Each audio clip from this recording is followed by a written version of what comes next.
There is a peculiar kind of exhaustion that has nothing to do with the work of your hands, but with the ceaseless work of your mind. It is the feeling of being stretched thin across a vast distance, pulled in two directions at once. Your head feels crowded, not with the reality of what is happening now, but with the ghosts of yesterday and the phantoms of tomorrow. On one side, you are the tireless curator of a museum of the past.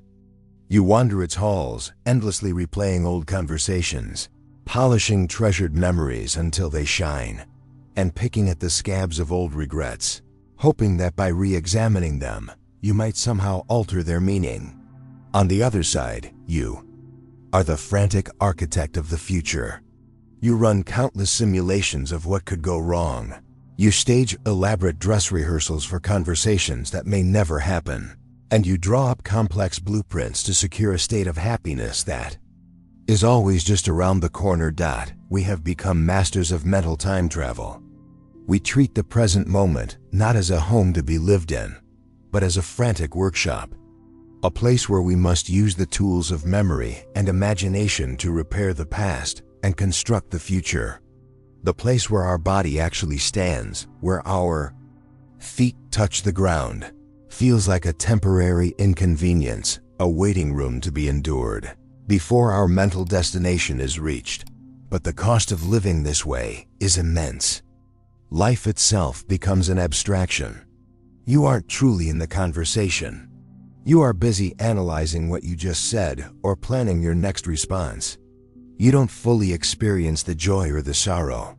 You are busy comparing it to past feelings or worrying about how long it will last. A deep, unsettling suspicion begins to grow that you are missing it, that your one and only life is passing by as a series of thoughts about it. You are the weary pilot of this mental time machine, forever trying to navigate a past you cannot change and a future that does not exist. The fatigue you feel is the strain of this impossible journey. But what if the peace you're seeking isn't in a better past or a more secure future? What if the only place of rest is the very place you are always trying to escape? That question why we run from the only place we can ever be points to the most fundamental hypnosis of the human mind. We flee the present because we are thoroughly convinced that our life is a story that stretches along a timeline. We believe our reality is this line, composed of a fixed past behind us and an open future ahead. Our identity, our hopes, our regrets are all woven into this line. The philosopher Alan Watts saw this unquestioned belief in the reality of time as a primary source of our anxiety. He wasn't interested in complicated physics or metaphysics. He was a master of pointing to the immediate, direct, and undeniable evidence of our own experience. He would suggest that the mental fatigue we feel is the sickness that comes from trying to live in a dream, the dream of the past and the future. He would invite you, with sincere curiosity, to try and locate the past. Can you find it? You can't. Go there. You can't hold it. All you can ever access are memories, which are electrochemical events happening in your brain right now. The past is an echo, a trace, happening in the present. Then, he would ask you to show him the future. It cannot be done. It is a concept, an expectation, a forecast. When tomorrow arrives, it won't arrive as the future. It will arrive as another now. Watts often used the analogy of a ship sailing on the ocean. The wake that trails behind the ship is the past. It's a record of where the ship has been, but it has no power to steer the ship. The future is simply the direction the ship is heading.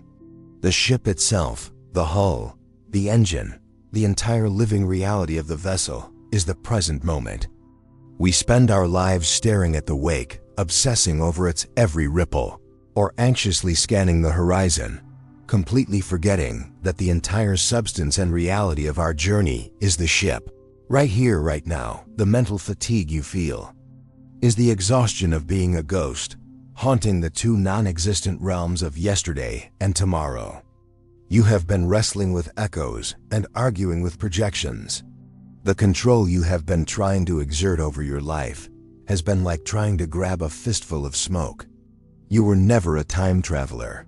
You have never, for a single instant, left the present moment. Your body, your breath, your senses, they have always been here. Only your attention has been wandering. This realization is not another destination to reach. It is simply waking up to where you already are and have always been. Let's look closer at this mental time machine. How does it work? How does it manufacture these two realms, the past and the future, that feel so real? Alan Watts would explain that the mechanism is thought itself. The past doesn't exist out there as a place you can visit. It exists only as a present moment thought, a memory. A memory is not the event itself. It is a neurological echo, a faint footprint of something that is no longer here. Likewise, the future is also a present moment activity, anticipation. It is a projection, a concept, a guess. You have never experienced tomorrow. You have only ever experienced today. The problem is, we have become so hypnotized by our own thoughts that we mistake them for reality. We mistake the memory for the event, and the anticipation for a place that will one day arrive. It is like being in a library, reading a book with a compelling story. The story has a beginning, a middle, and an end. But the physical act of reading, the ink on the page, the light in the room, the feeling of the book in your hands, is happening only and always now. You have become so lost in the plot of your life that you've forgotten you are the reader, sitting in the timeless library of the present moment. Why do we cling so desperately to this story, even when it exhausts us? We cling to the past because we believe it gives us our identity. Your ego, your precious sense of I, is nothing more than the story you tell yourself, a bundle of memories, chained together. To let go of your past feels like you would cease to exist. We cling to the future because it gives us the promise of hope, the drug of one day. We endure the dissatisfaction of the present by constantly projecting a future, where our problems will be solved, our desires fulfilled, and our happiness secured. The past is our identity. The future is our salvation. We are like a traveler carrying a heavy backpack. In one pocket are all their identity papers, photographs, and souvenirs from where they've been. In the other pocket is a map to a perfect mythical destination. The weight of this backpack is the mental fatigue you feel every day. But you are terrified to put it down, because you have been taught that without it, you would be a nobody, going nowhere. So what is this present moment that we are so busy avoiding? We think of it as a sliver of time, a razor's edge moving from past to future. But this is still a concept born from the idea of the timeline. The experiential present, the now that you can actually feel, is not a fleeting moment. It is timeless. It is spacious. It is all there is. Alan Watts would invite you to simply notice it. Not to think about it, but to sense it directly. The feeling of the air on your skin, the low hum of the room, the simple sensation of your own breathing. These things are not happening in the present moment. They are the present moment. The now is like the open sky. Thoughts of the past and future are merely clouds that drift through it. You have spent your life on a frantic chase, trying to catch certain clouds and bat away others. The entire time, you have failed to notice that your real nature is not the fleeting cloud, but the vast, silent, and ever-present sky. It is the awareness in which all thoughts, all feelings, and all sensations appear and disappear. This awareness doesn't have a past or a future. It is eternally here. This leads to a complete revolution in how you see your life. We are taught that life is a journey, a pilgrimage from birth to death, with a goal at the end. But if the point of a journey is the destination, then the logical thing to do is to get there as quickly as possible. The fastest traveler would be the most successful. This is an absurd way to think about life. Watts would suggest a different metaphor. Life is not a journey. It is a piece of music. The point of playing music is not to get to the final note. If it were, The best conductors would be those who race through the symphony at lightning speed. The point of the music is the experience of each note as it is, played in its relationship with the silence and the other notes. You are not on a race to the finish line. You are the music as it unfolds. The meaning is not at the end of the song. The meaning is found in the richness of the melody, right now. To inhabit the present is to finally stop waiting for the music to end, and to begin, for the first time, to dance. And so, you begin to hear it. Not with your ears, but with your whole being. The music of your life, which was always playing, but which you couldn't hear over the noise of your own mental time machine. You realize the point was never to get to the end of the song.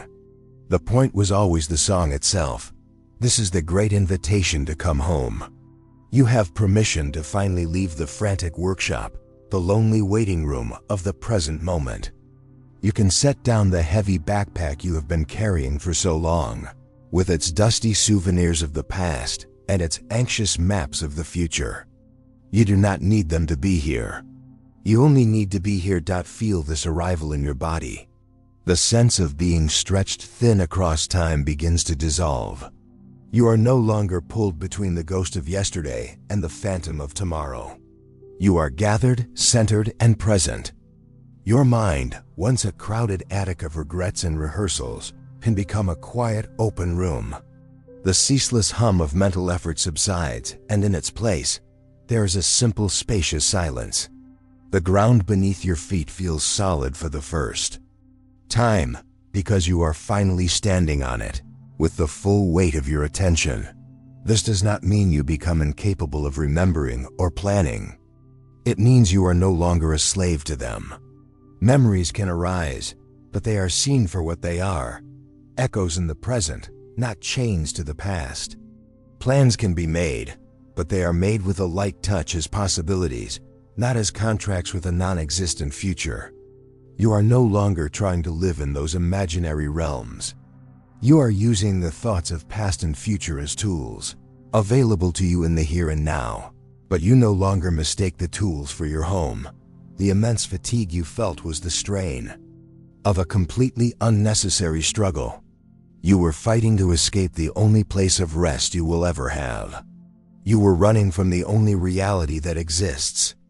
The peace you were seeking at the end of some long, imaginary timeline was here all along, patiently waiting for you in the very moments you were dismissing as unimportant. This is the profound rest that Alan Watts pointed to. It is the simple, yet radical, act of inhabiting the life you actually have, in the place you actually are. It is the end of the search for a better past or a more secure future, and the beginning of a genuine relationship with the present. For your life finally begins, not when you have perfectly arranged the future, but in the very moment you stop waiting for it to start.